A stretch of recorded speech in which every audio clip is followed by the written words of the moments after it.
Hi there, it's Jenny from Quick Anime Recap.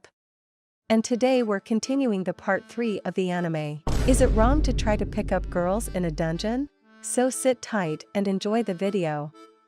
The anime continues. At the guild, Ina notes the elated look on Belle's face. To Ina's astoundment, Belle reveals that he reached level 2 in only a month and a half. Later that day, as he gets his stats done by Hestia, she reveals that he managed to gain a second skill called Argonaut.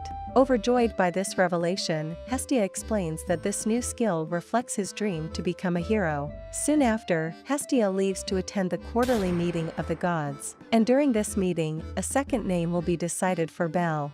Walking down a hallway in the Temple of the Gods, Hestia is approached by Takuma Kazuchi, and he congratulates Belle's great achievement. As Belle looks at his old armor set, Hestia barges into the scene and reveals to him his second name, Little Rookie.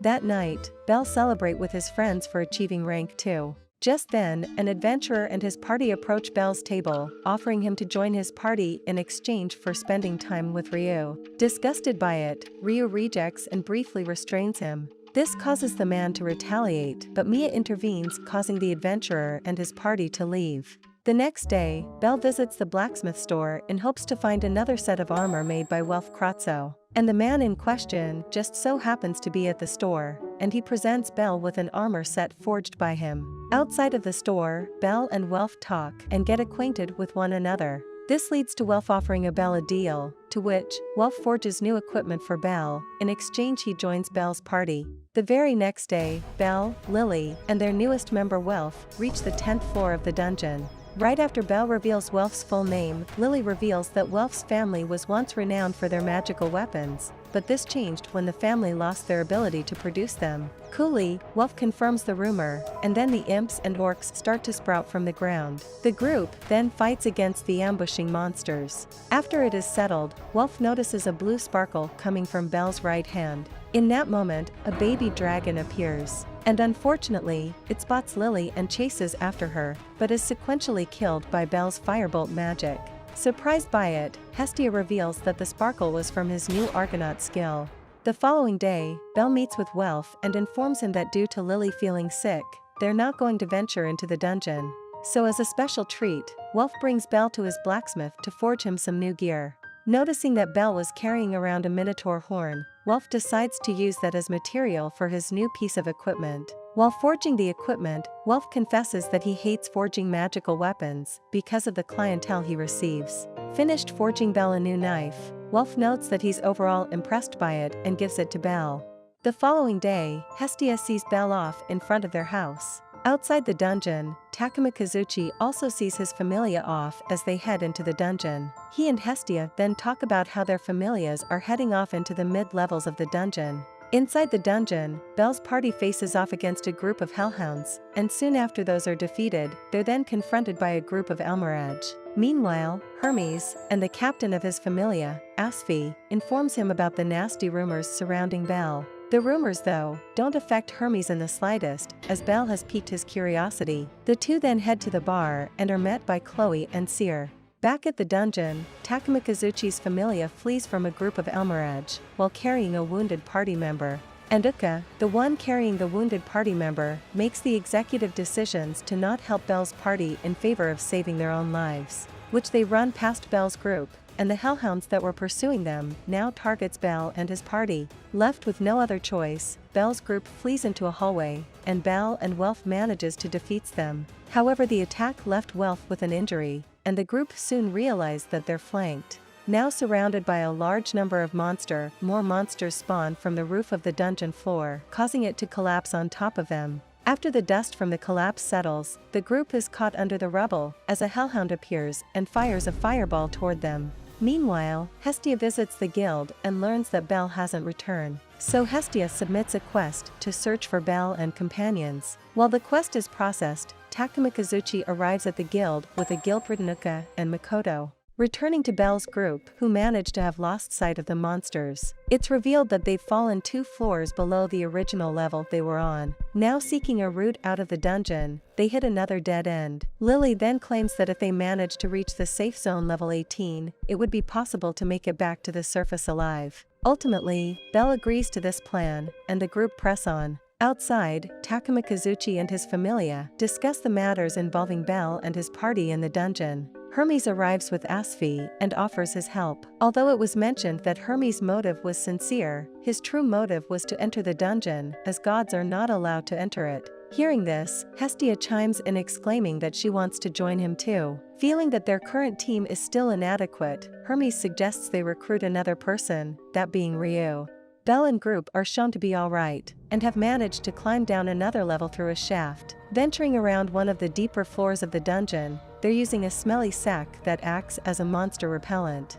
Unfortunately, after a while, the odor from their stink bag has been snuffed out, and immediately a minotaur appears. Possessed by extreme emotions, Bell easily defeats the minotaur, being powered by his Argonaut skill. At the entrance of the dungeon, Hestia and her group ready themselves to head into it, before they're joined by Ryu. In the mid-levels of the dungeon, Ryu and Asphi act as vanguards, defeating a bunch of Almiraj and Hellhounds. Once they've finished the monsters off, the group progresses until they reach a cave-in. While Ryu climbs the rubble, Hestia finds one of Bell's weapons from it. In Asphi's deduction, she believes that Bell's group is heading for the safe zone on the 18th level. Meanwhile, Wolf suffers from mind down after overusing Will-O-Wisp, and Lily has passed out too. Not wanting to abandon his teammates, Bell carries them further into the dungeon. Now reaching the Great Wall of Lamentation, Bell sees the exit to the 18th floor. As he heads to the exit, the floor boss starts to spawn, but Bell manages to avoid it and reach the exit. Finally, on the 18th floor, Ace approaches the group, and Bell begs her to help his comrades. Afterward, Bell awakens in a tent and is met by Ace. She reveals to Bell that his comrades is fine and were healed by Reveria. Learning that Bell is able to walk, Ace has him report to her captain, Findame. Bell thanks the captain and offers his services as thanks for their kindness. Once his business is done there, Bell is greeted by Tioni and Tiona. The two express their admiration with his feet against the Minotaur, causing Bell to blush. Walking through a forest area with Ace, Bell notes how the brightness of the area is stunning, and the area itself has been dubbed by adventurers as the Labyrinth Paradise. That night, both Welf and Lily finally awaken and they apologize to Bell for their incompetence. Bell, however, doesn't hold it against them. Appearing before them, Ace informs the group that dinner will be served soon. Bell and the group enjoy their dinner with the Loki Familia, and during it, Hestia and her search party arrive at the scene. An overly emotional Hestia embraces Bell. Hermes then approaches Bell and introduces himself and the members of Takuma Kazuchi's familia that helped out. In one of the tents, Mikoto prostrates herself to Bell, begging for his forgiveness. Although Bell has no qualms against Mikoto and her group, Lily and Welf have qualms against them for creating a past parade that endangered them. Uka chimes in and claims it was his fault that it happened. Hearing that remark, Bell admits that he would have done it too in the same scenario. Now that the group is rested, they head to the town of Rivera. The place is noted for its exorbitant prices for not only the wares, but also the inn's fees. While Hestia haggles with a shopkeeper, Bell runs into the man that confronted him in the bar. A scuffle between the two almost occurs, but thanks to the presence of Ace, they left. Later, Hestia shows off her perfume to Bell, who compliments it. While Bell is walking around, he stumbles upon Ryu bathing. In retribution of this, Bell prostrates himself to Ryu and begs for forgiveness. Ryu forgives Bell, and they soon reach a makeshift burial ground. The area was the resting place to Ryu's former companions from the familia she once belonged to. She reveals that her companions were killed in a trap set by a rival familia, and she was blacklisted by the guild because she eliminated the rival familia. Furthermore, had it not been for Seer finding her in an alleyway, she would have died. And this is how she started to work in the Hostess of Fertility. That night at a bar, the man that confronted Bell, named Mord, is frustrated by Bell's quick progression of the dungeon. Wanting to give Bell his comeuppance, he's soon joined by a mysterious man. The next day, Ace approaches Bell and the two talk about the plan to head back to the surface the following day. Hestia watches the entire conversation and is captured by an invisible enemy. When Bell finds out that she's been captured, he immediately heads to the location. Once he reaches there, Bell is confronted by Mord and his companions, and he challenges Bell to a one-on-one duel. During the duel, Mord seems to possess invisibility, and easily beats Bell. Spectating the fight from afar, it's revealed that Hermes set up the entire event to show Bell the other side of what he's experienced thus far. Fortunately, Wolf accompanied by the members of the Takamikazuchi familia arrive at the scene and fight against Mord's companions. Overhearing the fighting that's going on, the guards responsible for watching over Hestia decide to join their comrades in the fight. Now alone, Hestia is rescued by Lily, who was disguised as a Almiraj. Meanwhile, Belle continues to get beaten by the invisible Mord, and when he was going to deliver the final blow, instinctively, Belle dodges the attack. Annoyed by it, Mord draws his sword and decides to kill him. But before Mord could attack Belle again, Hestia stops him by unleashing her godly might, effectively scaring away everyone. Now embracing Belle, an evil tremor occurs and the ceiling of the level starts to crack open. Because Hestia unleashed her godly might, the dungeon retaliates by locking up the floor and spawning a black Goliath there, which Ryu heads off to fight against the monsters, and after leaving Chigusa in charge of protecting Hestia, Belle and the party follow in suit.